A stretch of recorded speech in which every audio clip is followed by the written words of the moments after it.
یا علی یا علی یا علی.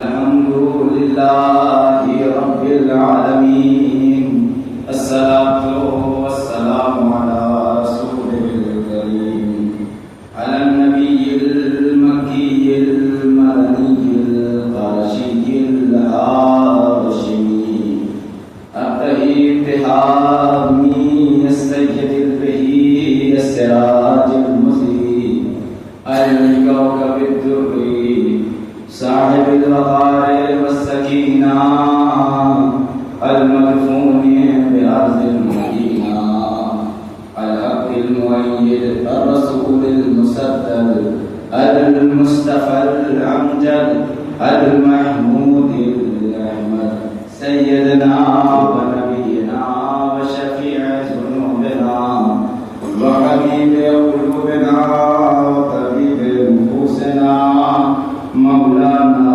ومولا الثقلين جد الحسنين بالقاسم محمد. اللهم صل على محمد وآل محمد وعلى آله الطيبين الطاهرين المعصومين المظلومين ولعنة الله على أعدائهم أجمعين من يومنا هذا إلى قيام يوم الدين.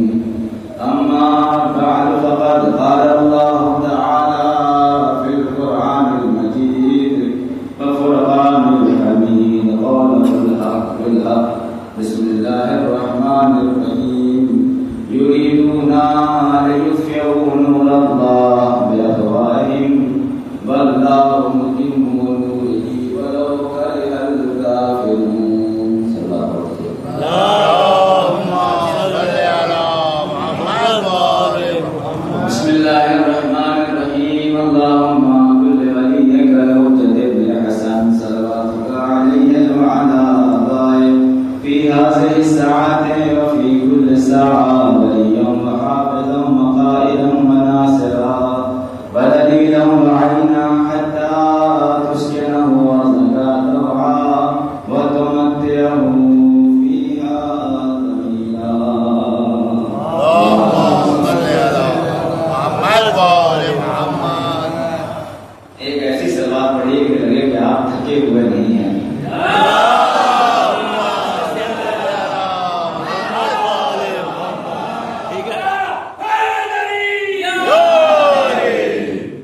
عزیزان محترم، سورہ مبارکہ سب کی دو آیتوں کی تلاوت کی ہے آپ کے سامنے اور انہی آیتوں کو ذیل میں گفتگو ہو رہی ہے. انشاءاللہ مجلس جو ہے وقت تمام ہو جائے گی. سورہ صف کی آیت میں اللہ نے ارشاد فرمایا، ہماری اور آپ کی گفتگو یہاں تک پہنچی تھی، یریدون ان یطفئوا بنور اللہ بافواہہم، کہ وہ چاہتے ہیں کہ نور الہی کو اپنی کائے سے بجھا دیں، منہ سے بجھا دیں، اپنے منہ سے بجھا دیں. لیکن اللہ نے بھی ارادہ کیا ہے واللہ متم نورہ ولو کرہ الکافرون، اور اللہ کا ارادہ ہے کہ نہیں وہ اس نور کو مکمل کر کے رہے گا، مٹنے نہیں دے گا. ایک بات آ گئی ہے اور کیونکہ مسعود بھائی نے ہمارے نعرہ لگا دیا تو نعرے کے بارے میں ایک بات عرض کر دوں کہ کبھی کبھی کوئی ذاکر پڑھ دیتے ہیں، ذاکر لوگ نہیں پڑھتے، مولانا لوگ پڑھتے ہیں. سلوات پڑھتے ہیں.